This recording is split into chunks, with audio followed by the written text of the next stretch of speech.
For decades, dead drops have been one of the most well-known tradecraft techniques in the world of espionage. A dead drop is a clandestine method to transfer an item from one person to another, and this is what we will be covering in today's episode. Welcome to Tradecraft Sunday.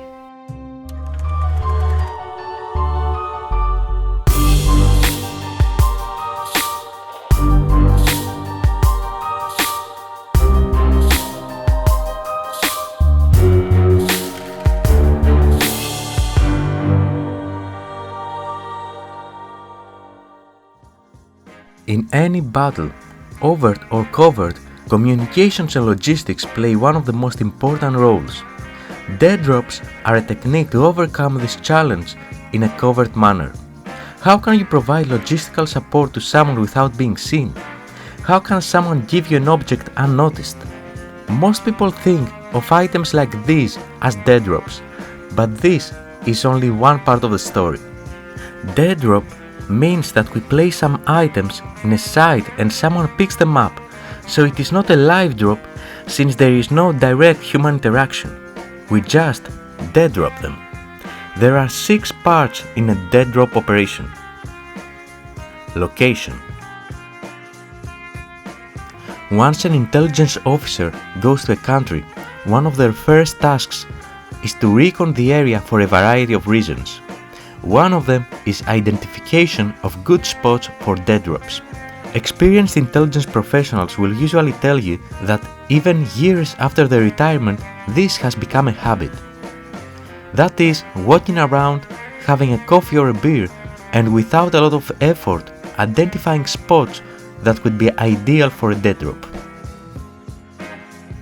In this covert surveillance footage from the FBI's Counterintelligence Division, you see Russian SVR agent Mikhail Semenko on June 26, 2010, filling a dead drop in Arlington, Virginia.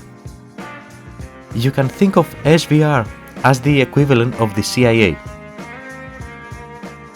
Having seen this, what makes a good dead drop location? First, it has to be hidden in plain sight, meaning the intelligence officer cannot ask their agent to go somewhere outside their normal routine. But at the same time, it has to be a spot that provides even temporary concealment from observation, just enough for the agent to service the dead drop unnoticed. For instance, if the agent parks their car at a certain location, it could be a trash bin nearby that has no coverage from buildings' windows or CCTV cameras. If the agent likes to jog in a specific park, it could be something hidden next to one of his top spots or under a bridge. However, apart from that, the officer needs to consider if hiding something there would be accidentally discovered by someone else, how to enter and leave this location undetected. Ideally, the site should provide some counter-surveillance spots when approaching and leaving, and also how the officer can go and load the dead drop without raising suspicions. For instance, could they just toss it from a car? Do they need to use some sleight of hand to place it undetected? Can they just place it without any special requirements due to concealment? Let's also not forget the size of the intended items. Most intelligence agencies are trying to miniaturize their spy gear, and part of that is also this. It's far easier to have small items hidden in a dead drop than large ones. Actually, if an item is large, most agencies' technical departments will try to break it into modules so that it can be transferred separately to the agent without the need for large dead drops that increase the risk. And to complicate matters more, all publicly known intelligence training material gives the same guidance. No dead drop location should be used more than once. From history, we know that this principle isn't always honored. But it's also the reason why many spies have been caught over the years. So the officer now has a bunch of potential dead drop spots. What's next? The schedule. Historically, most agencies tend to develop a 6 to 12 month dead drop schedule with 1 or 2 dead drop operations per month, sometimes less if the risk is too high. This schedule will define which dead drop to use when, as well as the signaling. Here you can see the instructions that US Navy Chief Warrant Officer John Walker had written for himself for one of his dead drops while operating as a KGB spy. And here is a dead drop map that the CIA had provided to Alexander Ogorodnik, a Soviet diplomat who was recruited by the CIA as a spy and given the cryptonym Dragon. Although the officer might have this plan developed for several months, typically they will not communicate with their agent. Instead, they might give the agent instructions only for the next 1, 2, or 3 scheduled drops. This is to reduce the impact in case that agent is apprehended. Usually, on the last scheduled dead drops, the officer would also include some schedule for the next round of dead drops with some pre-agreed coded communications method. One of the most critical parts of the scheduling is how to accurately describe to the agent where the dead drop could be and how it would look like. The last thing an officer needs is their agent searching around trying to find the dead drop. This could be done either with a small drawing or photograph or with very descriptive wording as you saw in the previous examples of CIA's Dragon and KGB's Walker. Here is another example, this time from CIA counterintelligence officer Aldrich Ames, who became a KGB spy in the 90s. This was his instructions. Even with all of that information, there is still a key piece missing. How can an agent know that it's time to service a dead drop, and how can the officer know that this was done? Covert signaling. When an intelligence officer trains their agent, they agree on some covert signaling method. The methods would be dictated by the agent's lifestyle and daily routine, as it has to be something integrated into it.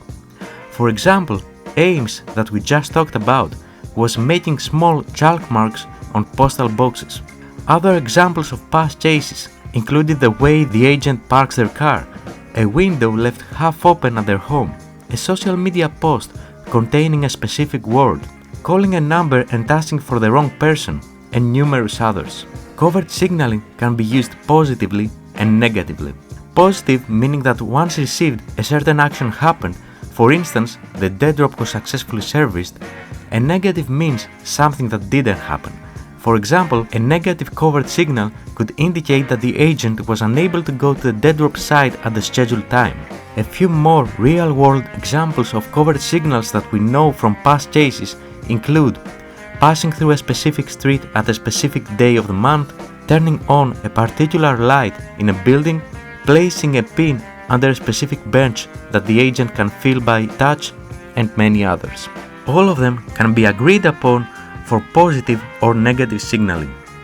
For instance, the agent opening a specific window of their house depending on what has happened, parking their car with the rear or the front side depending on what they wanted to communicate, carrying a specific supermarket plastic bag as a negative signal when things didn't go as planned, raising a flag on a nearby building, and several others.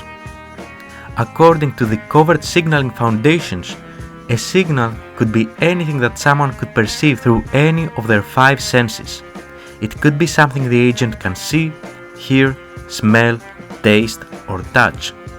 The most important principles are: ensure it's something that will not be out of the ordinary and it cannot be easily mistaken. Okay, now we're getting somewhere. We have a location and a way to communicate covertly when the dead drop is ready and if the operation was successful. That takes us to loading and servicing. Here you see former FBI Special Agent Earl Peach servicing a dead drop placed by his KGB handler in 1995 in New York City. Depending on the agreed upon location, the officer and their agent need to come up with a plan for the loading and servicing. Ideally, it should be an inconspicuous movement like throwing trash, tying your shoelaces, or something similar. At a minimum, it should be a fast retrieval that doesn't take a lot of time. But based on the above factors, there might be a need for more elaborate loading and servicing. It might even require some home practice on sleight-of-hand movements, using your clothes to conceal your movements, modifying your jacket to have a pocket to quickly place the dead drop, and similar things. For example, in the book Moscow Rules, describing part of how CIA officer Marty Peterson did a dead drop operation for Trigon Alexander Ogorodnik in Moscow. The dead drop had been crafted to look like a smashed cigarette package, but despite its diminutive size, it still contained a miniature camera, cassettes, and a roll of special 35mm film with miniature writing. Initially, the idea has been to do a rolling car toss. However, the snowbanks were so high that Marty was instructed to place the package at the base of the lamppost on foot. Marty's training now took over as she spent several hours driving around the streets of Moscow in her Soviet-built Zhiguli in order to ensure that she wasn't being followed. She had carefully planned out her route, crisscrossing through neighborhoods and industrial areas until she parked her car near the subway entrance and hurried inside. Marty had no way of knowing if the man sitting across from her on the subway happened to be an off-duty surveillance officer, but she had taken precautions anyway. She had chosen her outfit carefully in order to try to blend in with the local populace. An ugly grey tweed coat made in Finland and a dark knit cap pulled down low to cover the highlights in her hair, which could easily identify her as a foreigner. She rode the train for several stops before finally emerging onto a residential street. She'd been told to make the drop no later than 9 p.m, but she was running about a half-hour late. The danger was that she might still be in the area when Ogorodnik made his appearance. The snowbank was higher than she anticipated, which caused a bit of a problem. The camera was so delicate that she couldn't risk throwing it into the hole, so she had to come up with another means of placing it at the base of the lamppost. Thinking fast, Marty leaned against the snowbank and pretended to simultaneously blow her nose and adjust her boot, which gave her a chance to put down the crushed cigarette package without being seen. And here are two more recent examples. This is in Moscow, Russia, 2006, where a British MI6 intelligence officer, Mark Doe, collects a dead drop concealed as a rock. The video is from covert surveillance from the Russian FSB. FSB is similar to what the FBI is for the US. And here is SVR agent Mikhail Kuchik, cover name Michael Zotoli, in 2006 servicing a dead drop in Virginia. From Marty Peterson's story, you likely noticed there is another very important phase, but we will not cover it in this episode since it's a huge topic. That is the SDR. SDR stands for Surveillance Detection Route, especially before approaching the dead drop site, but also when leaving. Both the officer and the agent have to make sure there is no surveillance. The whole purpose of a well-executed SDR is to have spots that provide opportunities to detect if surveillance is present. This is too large of a topic to also cover here. Just keep in mind that approaching and leaving a dead drop site is typically the most dangerous part of the operation. Also, the number one rule of SDRs is, if unsure, cancel the dead drop operation. Just for reference, here you see a CIA officer named John in Moscow, Russia during an SDR. The surveillance footage is from Russia's FSB. The CIA officer is wearing a disguise, pretending to be holding a baby, while on an over an hour long SDR to make sure there is no surveillance prior to starting his clandestine activity.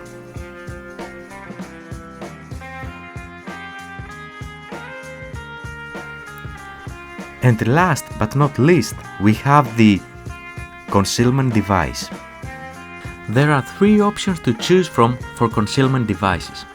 First option, a natural hiding place like a hole in a tree, a crack in a wall, under a bridge, etc. Those are known as cutout devices and are not as common because of the low chance of finding enough locations with those characteristics and the high chance of interference by others, like people working on them, observing them, and similar situations. Then the other two options involve concealment devices that are deliberately constructed or modified objects to hide the contents of the dead drop operation. The two options for concealment devices are improvised and tailored. The improvised is what is most commonly used. Intelligence officers trained in espionage tradecraft have to know how to use and modify everyday items to construct dead-drop concealment devices. For instance, real examples of such items include how to make a fake hollow rock, take something like a milk carton and add a hidden compartment, walnuts, or melt some chocolate, hide the item and let it dry again, fake trash, and so on. Similarly, tailored dead drops are those constructed by professional manufacturing teams of intelligence agencies or vendors providing such services. Here you see a CIA declassified document asking for the construction of dead drops, for example. The advantage of those is that they can be significantly more secure, realistic, reliable, and durable. The downside is that their construction takes longer and getting it to the officer in need brings additional challenges. Examples of such things include fake bricks, fake dead rats infused with Tabasco sauce to avoid cats stealing them, hollow spikes and screws, modified umbrellas, hollow coins, and almost anything else you can imagine. Of course, the right dead drop concealment device is selected based on the operational needs. Sometimes a natural cutout hiding place is fine. In other cases, a very specific tailored concealment device has to be constructed. The situation dictates this. So to summarize, now that we covered all 6 key areas of a dead drop operation, let's talk a little bit about the pros and cons. The advantages are the disconnection between the two parties, so that in case one is compromised, the other isn't, and it can be technically used to transfer almost anything, from small items like money or memory cards, to larger items like weapons, specialized gear, documents, etc. Also, it doesn't require anything special if the officer and the agent have solid tradecraft foundations. No external resources are required. Probably the most important value of dead drops though is that if they are done properly, they provide deniability. It can be designed in a way that if captured, it will not point back to any specific individual or agency. But not everything is perfect. First of all, dead drop operations are complex and have several phases that could be discovered and require a lot of time. When dead drops are loaded, serviced, when the officer is on site survey, during the SDR, etc. Secondly, they are relying entirely on the officer and the agent having really good tradecraft and operation security procedures. It's not like a radio device that could be designed in a way that regardless of what the operator does, it will transmit securely. In dead drops, the human factor is really significant. Lastly, dead drops are almost impossible to utilize in an ad hoc manner. They have to be scheduled and planned in advance, which means that they will not work for emergency cases and other impromptu need for such transfers. In conclusion, dead drop operations are more than just a modified object to hide something. They are an important espionage tool that requires skill, experience, and imagination. In other words, it's espionage tradecraft.